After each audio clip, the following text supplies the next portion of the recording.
Hello student, welcome in School Management and Leadership class. In second unit, today I will discuss the importance of communication in educational administration and organization. जैसा कि communication शब्द अंग्रेजी के communication शब्द से बना है और लैटिन भाषा में कम्युनिकेयर शब्द से इसका अभिप्राय है सामान्य बात करना, टू मेक कॉमन। इस प्रकार कम्युनिकेशन का जो उपयोग है व्यक्ति के सामान्य अनुभवों के लिए किया जाता है। सूचना, विचार या संदेश भेजने का कार्य एक पक्षीय न होकर के द्विपक्षीय या बहुपक्षीय होता है।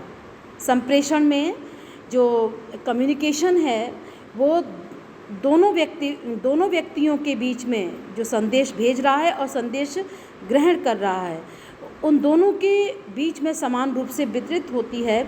इस प्रकार संप्रेषण की प्रक्रिया में दो या दो से अधिक व्यक्तियों को अपने विचारों और भावों का आदान प्रदान करने का पूरा अवसर इसमें दिया जाता है। संप्रेषण वह क्रिया है जिसमें अनुभवों की भागीदारी होती है, द्विगामी होती है, बाइपोलर होता है।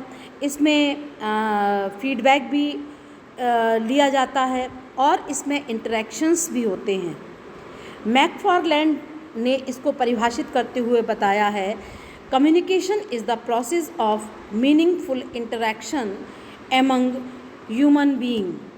न्यूमैन और समर ने भी संप्रेषण को भावनाओं और तथ्यों के विनिमय के रूप में परिभाषित करते हुए बताया है, communication is an exchange of facts, ideas, opinions और इमोशंस बाय टू और more persons. Characteristics of the communication. संप्रेषण को विभिन्न विद्वानों ने परिभाषित किया। उन परिभाषाओं के आधार पर कुछ विशेषताएं इसकी जो निकल कर के सामने आई हैं तो वो इस प्रकार हैं कि संप्रेषण सूचनाओं को एक व्यक्ति से दूसरे व्यक्ति तक पहुंचाने की प्रक्रिया है। संप्रेषण में इंटरैक्शंस होते हैं, एक दूसरे के विचारों का इसमें आदान प्रदान होता है, प्लस इसमें फीडबैक भी लिया जाता है। इसमें अनुभवों की भागीदारी होती है, इसमें जो एक्सपीरियंस को भी शेयर करते हैं। संप्रेषण में विचारों, भावनाओं और तथ्यों को भी आदान प्रदान होता है। संप्रेषण बाइपोलर प्रोसेस है, द्विमार्गीय प्रक्रिया है।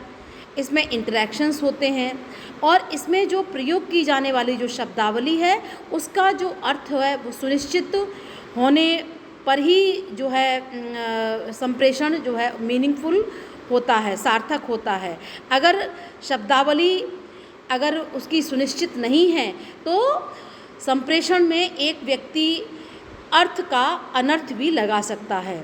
संप्रेषण में कॉम्पिटेंसी भी होती है जो कि शिक्षण को प्रभावशाली बनाती है। Role of communication in educational administration. शिक्षा के प्रशासन में संप्रेषण की बहुत भूमिका है। संप्रेषण के माध्यम से ही शैक्षिक प्रशासन के जो भी आदेश, निर्देश, सूचनाएं हैं उनका आदान प्रदान एक दूसरे को किया जाता है और इस सुनिश्चित प्रक्रिया के माध्यम से हम एक व्यक्ति से दूसरे व्यक्तियों तक उन सब विचारों को और मतों को प्रेषित करते हैं। विद्यालय के प्रशासन में भी संप्रेषण की जो भूमिका है वो भूमिका जो है कुछ अवस्थाओं में होकर के गुजरती है। वो अवस्थाएं और संप्रेषण के कुछ स्तर होते हैं, जैसे कि उतरते क्रम में संप्रेषण की भूमिका। डिसेंडिंग ऑर्डर, उतरते क्रम में संप्रेषण से हमारा अभिप्राय है कि सूचनाएं प्रधानाध्यापक के द्वारा जो दी जाती हैं वे शिक्षकों से लेकर के छात्रों और कर्मचारियों तक नीचे पहुंचती हैं। ये सूचनाएं लिखित, मौखिक और तकनीकी माध्यमों से भी हो सकती हैं। दूसरा है पैरेलल ऑर्डर, समानांतर क्रम में संप्रेषण की भूमिका। इस क्रम में संप्रेषण दो समान स्तर के व्यक्तियों के बीच में होता है, जैसे कि शिक्षकों के मध्य में संप्रेषण, कर्मचारियों के मध्य में संप्रेषण या प्राचार्यों के मध्य में संप्रेषण। तो ये संप्रेषण जो है समानांतर स्तर पर जो है किया जाता है। और तीसरा है चढ़ता क्रम या नीचे से ऊपर के क्रम में संप्रेषण की भूमिका, असेंडिंग ऑर्डर। इस क्रम में सूचनाएं नीचे से ऊपर की ओर जाती हैं। यह संप्रेषण छात्रों द्वारा शिक्षकों को, शिक्षकों द्वारा प्रधानाध्यापक को और प्रधानाध्यापक के द्वारा जो मैनेजमेंट कमेटी को सूचनाओं, विचारों, सुझावों को इसमें प्रेषित किया जाता है। संप्रेषण के माध्यम से आज शिक्षा के अंतर्गत डिस्टेंस एजुकेशन का भी विकास बड़ी तेज़ी से हुआ है, क्योंकि शिक्षण का आयोजन भी अब संप्रेषण के माध्यम से संभव हुआ है। ऐसी स्थिति में जो उच्च शिक्षा है या माध्यमिक शिक्षा है, उस शिक्षा को लोग आसानी से ग्रहण कर सकते हैं। इस हेतु मुक्त विद्यालयों, मुक्त विश्वविद्यालयों की स्थापना की गई है, जो कि शिक्षा के लिए एक वरदान सिद्ध हुआ है। शैक्षिक प्रबंधन में संप्रेषण की भूमिका, role of communication in management. संप्रेषण शैक्षिक प्रबंधन में इसकी बहुत महत्वपूर्ण भूमिका होती है, क्योंकि संप्रेषण के माध्यम से ही प्रधानाध्यापक शिक्षकों को उनकी कार्यप्रणाली में सहायता प्राप्त होती है। प्रधानाध्यापक को अनेक भूमिकाओं में काम करना होता है। उसे एक मैनेजर की भूमिका भी प्ले करनी होती है, प्रशासक की भूमिका भी प्ले करनी होती है, सुपरवाइज़र या कंट्रोलर की भूमिका में भी काम करना होता है। तो संप्रेषण का जो रोल है वो प्रधानाध्यापक की बहुत अधिक सहायता करता है, और इस सहायता से वो विद्यालय के अंतर्गत प्लानिंग, ऑर्गेनाइजेशन, सुपरविज़न, कंट्रोलिंग इत्यादि विभिन्न क्रियाओं का, विभिन्न कार्यों का आयोजन करता है। और इसके लिए, इन सभी क्रियाओं के आयोजन के लिए संप्रेषण अत्यधिक उपयोगी है। Stages of the communication. Stages of the communication के अंतर्गत शिक्षक और छात्रों के मध्य में संप्रेषण। यह संप्रेषण कक्षा के अंतर्गत चलने वाला संप्रेषण होता है, क्योंकि कक्षा की उपलब्धियों से ही शिक्षा की गुणवत्ता का पता चलता है, और ये भी पता चलता है कि शिक्षक कितने प्रभावशाली ढंग से कक्षा में पढ़ाते हैं। इस प्रभावशीलता का आकलन छात्रों की अचीवमेंट के माध्यम से किया जाता है। दूसरा है प्रधानाध्यापक एवं शिक्षक के मध्य संप्रेषण। इसे विद्यालय स्तरीय संप्रेषण भी कहते हैं। जिस प्रकार कक्षा शिक्षण में शिक्षक की भूमिका होती है, उसी प्रकार विद्यालय के प्रबंधन और प्रशासन में जो प्रिंसिपल है उसका रोल महत्वपूर्ण होता है।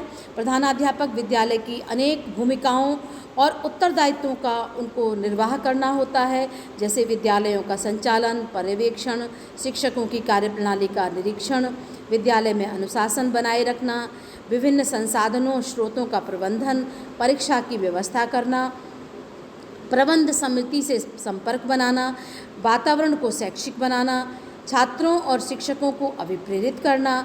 ये समस्त कार्य अध्यापकों के लिए बहुत चुनौतीपूर्ण कार्य हैं, और इसमें जो संप्रेषण का रोल है वो बहुत महत्वपूर्ण रोल है।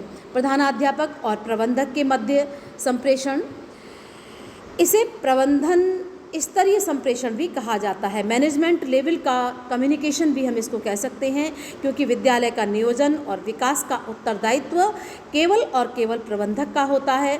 तो प्राचार्य जो है प्रबंध समिति का सदस्य होता है। प्रबंधन के संचालन में मौखिक और लिखित जितने भी संप्रेषणों की आवश्यकता होती है, प्रबंधन में संप्रेषण का विशेष महत्व होता है।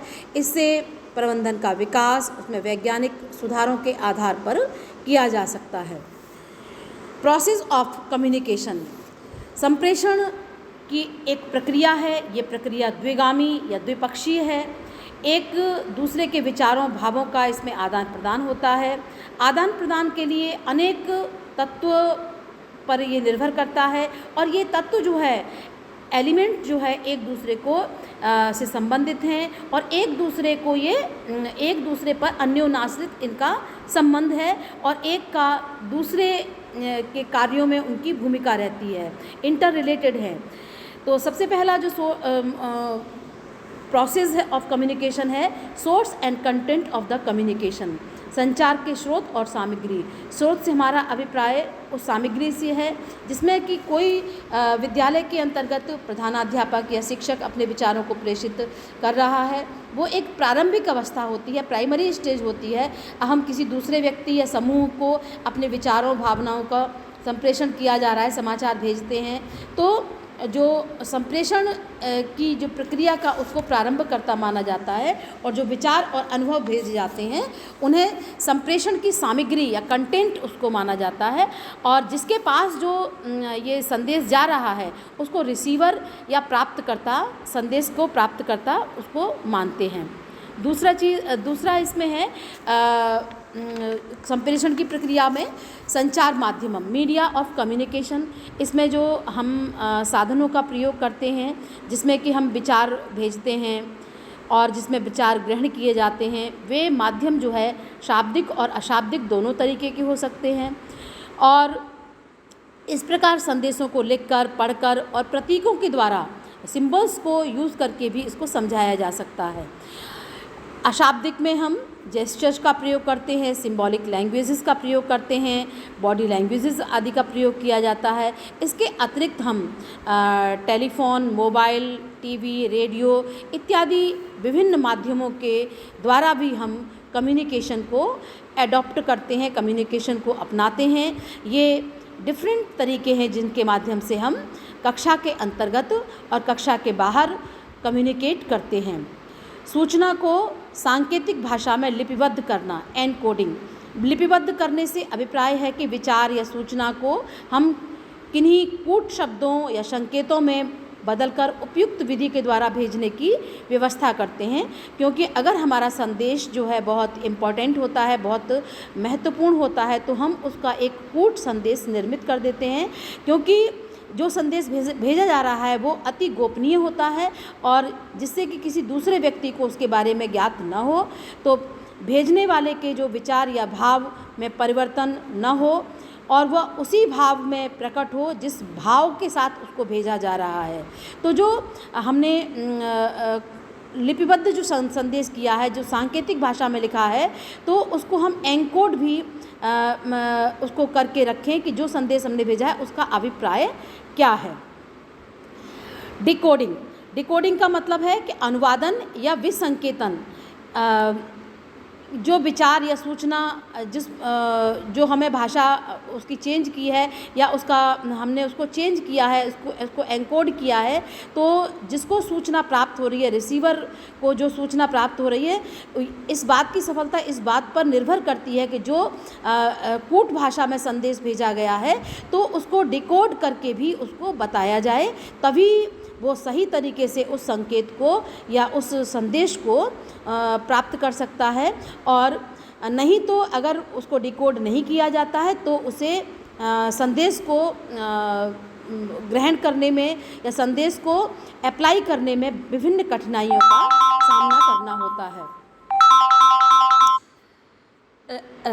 रेस्पॉन्स एंड फीडबैक, प्रतिक्रिया से हमारा अभिप्राय है कि प्राप्तकर्ता सूचना या विचारों को किस प्रकार से समझता है और उनकी क्या अनुक्रिया है। अतः प्राप्तकर्ता ने सूचना को समझकर क्या अनुभव किया है, इस प्रकार भेजने वाले को वापस उसकी प्रतिक्रिया भी मिल जाती है जो प्राप्तकर्ता के द्वारा भेजी जाती है। सहायक या बाधक तत्व, फैसिलिटेटर और बैरियर। सहायक या बाधक तत्वों से हमारा अभिप्राय है कि स्रोत से जो प्राप्त करता है, जिसको जो सूचना मिल रही है, सूचना या विचार को बिना किसी बाधा या के उसको उस तक पहुंचाया गया है। क्योंकि सहायक या बाधक तत्वों से जो भी बैरियर्स आते हैं, जो प्रॉब्लम्स आती हैं, उससे जो है संप्रेषण की जो प्रभावशीलता है वो घट जाती है और संप्रेषण उससे प्रभावित होता है। अतः हम कह सकते हैं कि संप्रेषण की प्रक्रिया में स्रोत, प्राप्तकर्ता, सामग्री, संकेतन, विसंकेतन, कोडिंग, डिकोडिंग इत्यादि विभिन्न तरीके के जो बाधक तत्व सम्मिलित किए गए हैं, इसमें अनुकूलन और प्रतिकूलन की परिस्थितियां संप्रेषण को अत्यधिक प्रभावित करती हैं। Thank you class.